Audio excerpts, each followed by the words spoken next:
Tulad ng nakagawian, naging maliwanag at maingay na sinalubong ng mga Pinoy ang bagong taon. Kabi-kabila ang fireworks display at meron pang mga street party. Magbabalita si Gary De Leon. Happy New Year! May pa-fireworks display sa Luneta Park sa pagsalubong sa 2026. Na-enjoy yan ng mga dumayong pamilya at magbabarkada.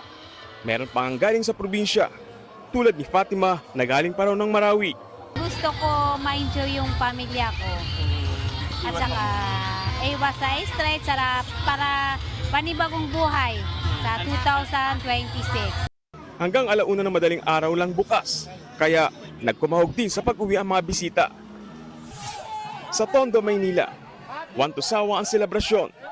5, 4, 3, 2, 1!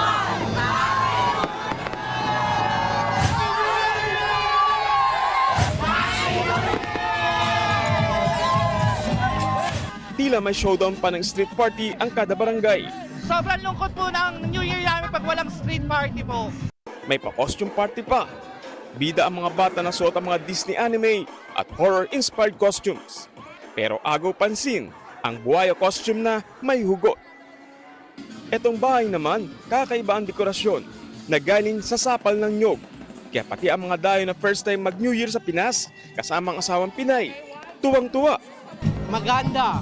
Absolutely wonderful, amazing. So many, like such unique experience to have this like street party.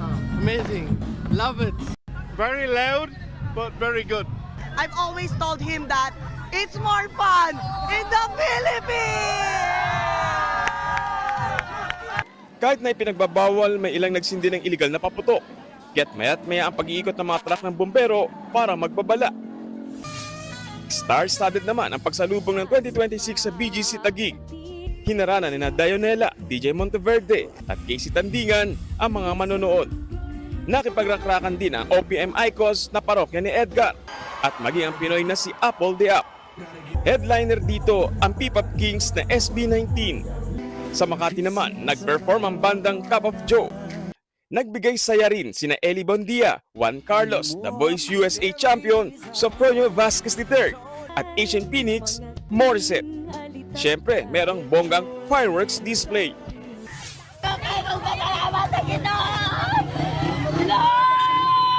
53 inmates sa Talisay City Jail ang pinalaya sa bisperas ng bagong taon matapos pagkalooban ng Good Conduct Time Allowance o GCTA.